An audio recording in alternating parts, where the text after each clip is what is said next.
What a YouTube Timus here. Here is my review for the Netflix animated film simply titled Charming. Now this has an interesting voice cast.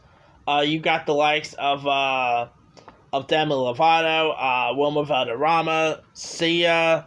You got Avril Lavigne, Ashley Tisdale. You got Kaisha Curry. You got G.M. You even got Nia Vardalos. You got some interesting, voice casts that are featured in this.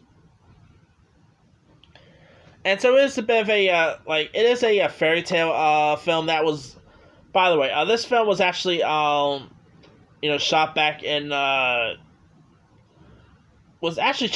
2015 or 6, I think, around the two. And so this film has been on the the back burner for a while. And so it looks like it ended up now finally being released to Netflix instead of theaters because, of course, obviously theaters are not open and all that. But anyway, so this is where, you got Wilma Valderrama who voices the Prince Felipe Charming. That's simply his name, by the way. Who was, cursed by his father's former partner, Nemi Neverwitch, who is voiced by Nia Vardalos, from My Big Fat Greek Wedding fame, who ends up becoming jealous that Charming's father will not marry her, and so Charming instantly bewitches every woman in the land until his 21st birthday, and Charming can only break the spell if he finds his true love, and so near his 21st birthday, he ends up proposing to these three bachelorettes, who are the iconic princesses like Cinderella, Snow White, and Sleeping Beauty.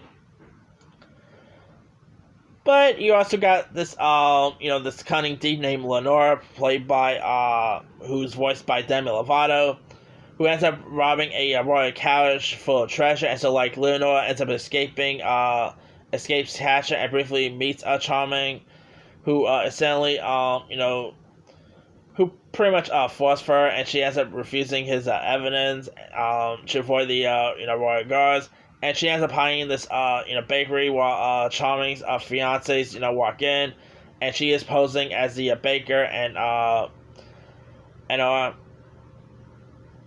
Lenore ends up being arrested and is bribed by the princess's guards to escort Charming to a place called Fire Mountain, where he will choose one of the three princesses.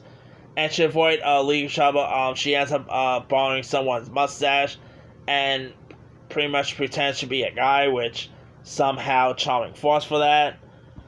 I mean, I gotta say, this movie wasn't good. It just wasn't. I mean, the story arc wasn't great. You had a really good voice cast. You had Ashley Tisdale was the voice of Cinderella, Avril Lavigne did the voice of Snow White, while G.M. voiced Sleeping Beauty. You also had Sia, who voiced this half-orc girl. You had John Cleese from Monty Python fame as the fairy godmother here. I mean, now, I will say there are some positive things about this. There are some things that did make me chuckle, I admit there. But the music is actually pretty good. I did thought the music was pretty decent. I mean, obviously, you got singers in this who are really talented. So, obviously, the music will be pretty good. But it's a shame that the film is so bland because the idea actually is pretty decent. It did have a pretty good, a pretty decent, a pretty decent premise. I mean, this is something that Disney could have made. But instead, some other company decided to make this. And the film ends up being tries to become feminist at times, but it really isn't.